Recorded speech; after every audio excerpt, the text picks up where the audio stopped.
The rain had stopped an hour ago, but the forest still dripped with it, every leaf letting go of its own small storm.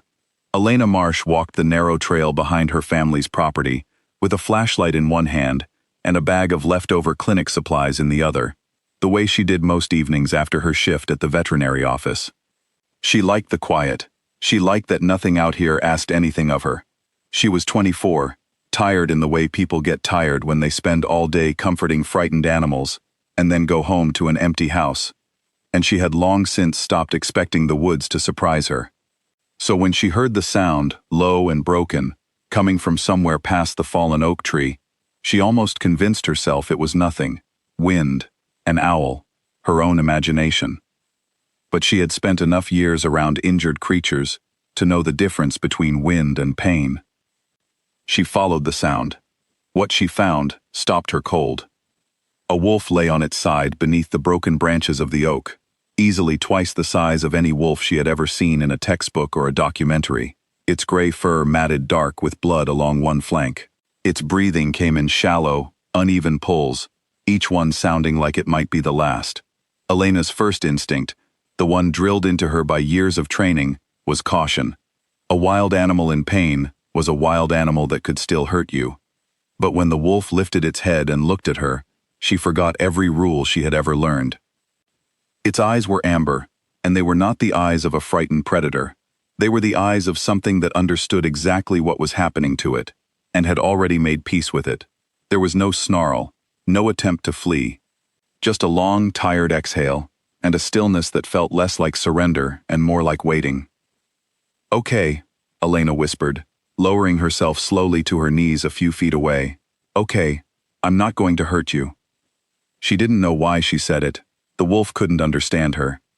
And yet something in its expression seemed to ease, just slightly, as if her voice alone was a kind of medicine. She checked her phone. No signal out here, not this deep in the trees. The nearest emergency vet clinic was 40 minutes away even with good roads, and the roads tonight were slick with rain and fallen branches. By the time she got help, if she could get help at all, it would almost certainly be too late. So she did what she could. She dug through her bag and found gauze, found the antiseptic spray she kept for the clinic's overflow cases, found anything that might slow the bleeding even a little. The wolf did not fight her. It watched her hands work with an intensity that felt almost human, and once, when she pressed too hard against the wound, it let out a small sound that was not quite a whimper and not quite a growl, more like a question. "I know," she murmured. "I know it hurts. I'm sorry." She kept talking as she worked, not because she thought it would help medically, but because the silence of the forest felt too heavy to sit in alone. She told the wolf about her day at the clinic, about the golden retriever puppy who had eaten an entire sock, about how her mother kept asking when she was going to find a nice steady job, instead of one that broke her heart every other week. She told it things she hadn't told anyone in a long time, the small aching truths that only come out when you're sure no one is really listening. The wolf's breathing slowed as the night went on, not into recovery, but into exhaustion. Its great chest rose and fell more shallowly with each passing hour. Elena checked her makeshift bandages every few minutes, refreshing pressure where the bleeding seeped through, but she was not foolish. She had seen enough dying animals to recognize the signs. The gunshot wound, because that was clearly what it was, had gone too deep. There was nothing more her hands could do. Somewhere past midnight, under a sky finally clearing of clouds, the wolf's eyes began to drift shut. "No," Elena said softly, moving closer. "Hey, stay with me." The wolf's ear twitched at her voice, the only response it had left to give. She didn't know what made her do what she did next. Maybe it was exhaustion. Maybe it was grief for a stranger she had known for only a few hours. Maybe it was simply that some part of her refused to let this creature slip away without one gesture of tenderness, one proof that its life had mattered to somebody, even a stranger, who had found it by accident on an ordinary Tuesday night.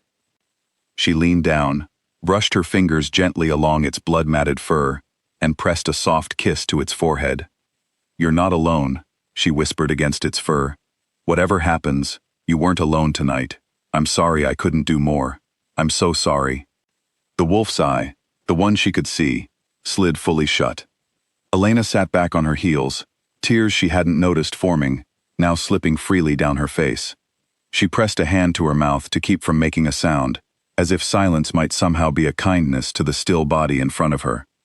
She stayed there for a long moment, waiting for a rise of the chest that did not come, feeling the particular hollow ache of having done everything she could and having it not be enough. Then something changed in the air. It was not a sound at first. It was a pressure, a shift, like the moment before lightning when every hair on your arm stands up without explanation. The forest around her seemed to hold its breath. Even the dripping leaves went still. Elena's eyes snapped back to the wolf, just as its chest rose in one sharp, sudden pull of air. She scrambled backward with a gasp, certain for one wild second that she was imagining it, that grief had finally cracked something loose in her mind. But the chest rose again, and again, each breath stronger than the last. The wolf's eyes opened. They were no longer simply amber. They burned now, gold and impossibly bright, lit from within like two small suns catching in the dark. Elena stared, frozen, as the wound along its side began to change before her eyes, the torn flesh knitting itself closed in slow, impossible motion, as though time itself had reversed to undo the damage. "This isn't," she started, then stopped, because there were no words for what she was watching. The wolf rose unsteadily to its feet, shook itself once, and let out a low sound that was not quite a growl, and not quite anything Elena had a name for. Then its body began to change. She wanted to look away. She couldn't. Fur receded into skin. The shape of the wolf folded and stretched and reformed, bones shifting with soft, terrible cracks that should have sounded painful, but seemed, somehow, natural, practiced, like a breath being let out after being held too long. Where the wolf had lain only moments before, a man now knelt in the leaves, dark-haired, broad-shouldered, breathing hard, very much alive. Elena could not move, could not speak. Every rational part of her mind insisted that what she was seeing was impossible, and yet there he was, very real, very solid, lifting his head to look directly at her with those same burning gold eyes. "You," he said, his voice rough, as though unused for a long time. "You're the one who stayed." "I," Elena's voice came out as barely a whisper. "What are you? What just happened? You were dying. You were a wolf. I watched you. I know." He held up a hand, not in warning, but in something closer to reassurance, as though he understood exactly how impossible this all looked from where she was sitting. "I know how this seems, but I promise you, you are in no danger from me. Not now, not ever." "That's not," Elena let out a shaky, disbelieving laugh, the kind that comes when a person's mind simply cannot process any more information. "That's not really something I can just believe right now." He managed something that might have been the ghost of a smile, tired but genuine. "My name is Kane Ashworth. And you saved my life tonight, though I suspect you don't understand how, or why. I didn't do anything. I stayed with you. I couldn't save you. You were dying, and I couldn't." Her voice cracked. "You did more than you know." Kane's expression shifted, something gentler moving behind the exhaustion in his eyes. "There are things in this world that don't follow the rules you grew up believing in. I am one of them. My kind. We're called wolves for a reason more literal than most people ever learn. I was ambushed tonight, shot by hunters from a rival pack who want my territory and are willing to break every law of my world to take it. I should have died in these woods. Wolves like me, when we're wounded past saving, there's only one thing that can bring us back." Elena swallowed hard. "What?" "A mate," he said quietly. "A true mate.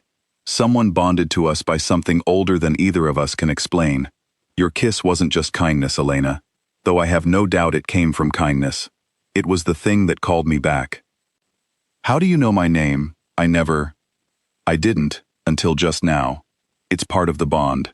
Some things you simply know, once it settles into place." He studied her, something careful and searching in his gaze, as though bracing for her to run. "I understand if this is too much. I understand if you want to leave right now and pretend tonight never happened, but I need you to know that the men who shot me will likely already know something went wrong.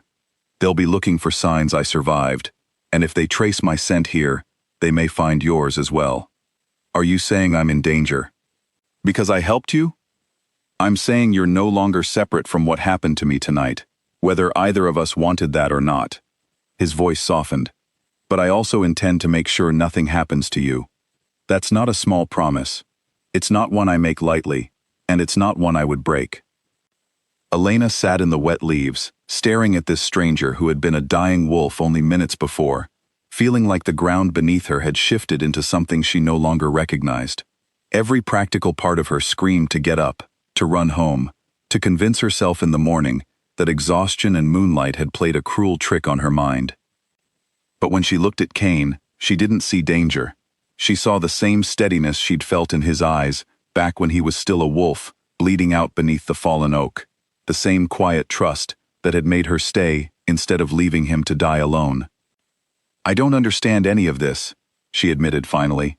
Any of it. Pacts, bonds, shifting. None of it makes sense to me. It doesn't have to make sense tonight, Kane said. It only has to be true, and I'll explain everything, as much as you want to know, for as long as it takes. But you don't have to decide anything right now, except whether you're willing to trust me a little longer. For a long moment, Elena said nothing. The forest around them had settled back into its usual quiet, as though it, too, was waiting for her answer. Finally, she let out a slow breath and nodded. Okay, she said. Explain it to me. All of it. Something in Kane's shoulders eased, relief, and something warmer moving through his expression. He rose to his feet and offered her his hand, steady, despite everything his body had just endured. Then let's get somewhere safe first, he said. And I promise, Elena, I will spend as long as you need making sure none of this ever puts you in the kind of danger I found myself in tonight. She took his hand. Behind them, deeper in the trees, other shapes were beginning to gather, drawn by whatever silent signal had passed between their alpha and the woman who had saved him. Wolves and men and women alike, emerging from the shadows, to see for themselves that their leader had returned from the edge of death. They watched Kane with open relief, and they watched Elena with something like wonder, understanding before she did what her kiss in the dark had truly meant. Elena didn't know, not yet, how deeply her life had just changed, or how far this new world would ask her to go before it was through with her. But standing there in the clearing, her hand held steady in Kane's, she felt something settle inside her chest that hadn't been there before. Not fear, not confusion. Something that, against every rational instinct she owned, felt very much like home. The Alpha King had opened his eyes, and he did not intend to look away from her again.